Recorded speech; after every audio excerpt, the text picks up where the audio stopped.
வணக்கம், உங்கள் வசந்தசேகர். இன்னைக்கு செப்டம்பர் 22ங்க. ஜிஎஸ்டி குறைப்பு.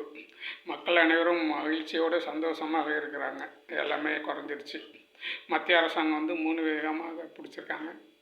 5%, 18%, 40%. அந்த 40% விடுங்க, அது நமக்கு அதுக்கும் சம்மந்தம் இல்லை. அதுமாரி தான் போகணும். இப்போ நமக்கு வந்து அந்த 18%, இந்த நடுத்தர மக்களுக்கெல்லாம் ரொம்ப உபயோகமாக இருக்குங்க.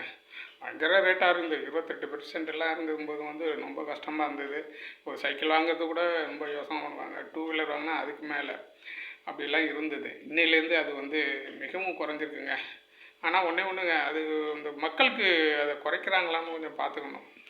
பெரிய விஷயங்கள் காரு கீரு 2 வீலர்லாம் கொஞ்சம் குறைச்சிருவாங்க. மிச்ச விஷயங்கள் அந்த பிஸ்கெட்ஸ்கிட்ட அது மாதிரிலாம் அதே விலைக்கு விற்றாலும் விற்பாங்க. அது அது அது அது கூட நம்பர் கொடுத்துருக்காங்க. யாரும் இதுமாரி குறைக்கலனாக்கா அது போய் பண்ணுங்க அப்படிங்கிற மாதிரி. இருந்தாலும் இந்த குறைச்சது வந்து மிகப்பெரிய சந்தோஷங்க. இந்த மத்திய அரசுக்கு மிகவும் நன்றியை தெரிவித்துக்கொள்ளும். நன்றி, வணக்கம்.